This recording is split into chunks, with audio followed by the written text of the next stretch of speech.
He joins us now. Congressman, thanks for being here. In the pantheon of bad ideas from this administration, where does this one rank? It's right at the top with any of them. Of all the things I could possibly imagine, calling the IRGC anything other than a terrorist organization is simply absurd. Explain to us just how dangerous the IRGC really is. So the IRGC, or the Islamic Republican Guard Corps, is absolutely Iran's terrorist arm of their regime. They are the proxies. They're behind all the proxy forces that are causing disturbances in the Middle East, whether it's Hezbollah in Lebanon or Hamas in the Gaza Strip or the Houthis in Yemen, the Quds forces attacking our own troops in Iraq. At every turn, the Iranians are the ones that have their hands in it, and the IRGC is that arm. And that's not just my opinion. I was talking to General McKenzie of Central Command last week when he was testifying before us. I asked him specifically about the IRGC, and his quote was, they are the heart of Iran's terrorist regime, and that they have their tentacles in everything in the Iranian economy. So anything we do to economically strengthen Iran will immediately play right into the hands of the IRGC. And it's just another example, I think, of this administration's diplomacy of wishful thinking. And that's really how it is. But why, Congressman, why is the White House willing to make such a concession like this?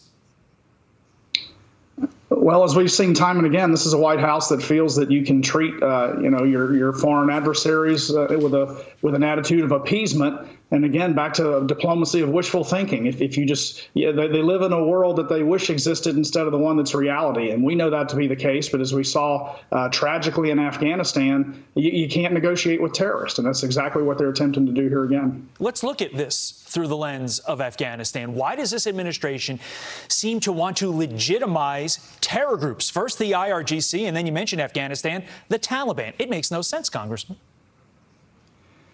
Again, it's wishful thinking, and it's as simple as that. And I think you can extrapolate that to many issues. I think Republicans see the world as it is, and then Democrats see it as they wish it to be, and that's fine. And maybe that helps us temper good solutions in the long run. But the reality is, this is an administration that does not deal with the reality of the facts on the ground.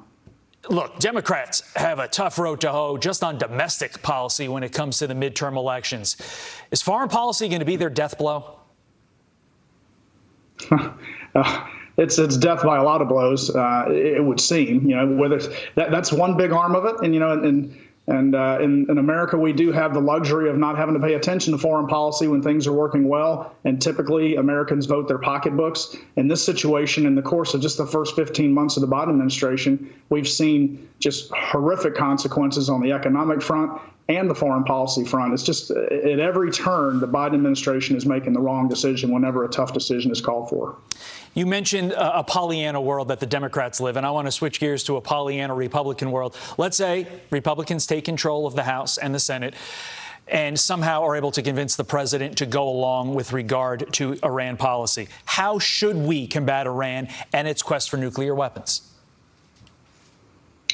Well, we hold them at arm's length and make them step up and behave responsible on the world stage. And I would say as long as they continue to engage in terrorism like they are on multiple fronts throughout the Middle East, you don't treat them like a civilized player on the world stage. And it's just as simple as that. They're a rogue regime. My fault isn't with the Iranian people. They deserve better leadership. And, it's been that way since 1979 now. And then that's for them to do. We're not in the business. We shouldn't be in the business, in my view, of regime change. But this current regime is not one that can be treated responsibly. Speaking of the world stage, there is literally a stage, or was just on our screen. President Biden expected to be at that podium very, very soon to discuss his plan for Russian oil. That is what is being reported. Basically, there's reports that the president is going to try and get Europe off of Russian oil. Congressman, we've been talking about that since he started, January of 2021. Why is it taking 1 month of absolute carnage in Ukraine for Joe Biden to come along? Well, I think it was Churchill who had said, you can always trust the Americans to do the right thing, but only after they've exhausted every other possibility. This is an administration that follows, sadly. America and the free world need strong leadership in the United States, and it just hasn't gotten it.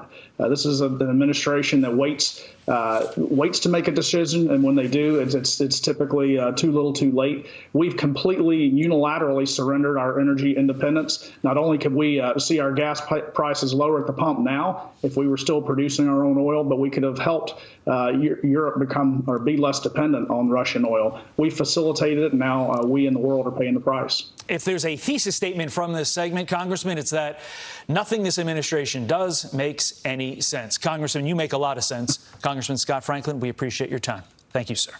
Thanks for having me on. Good morning.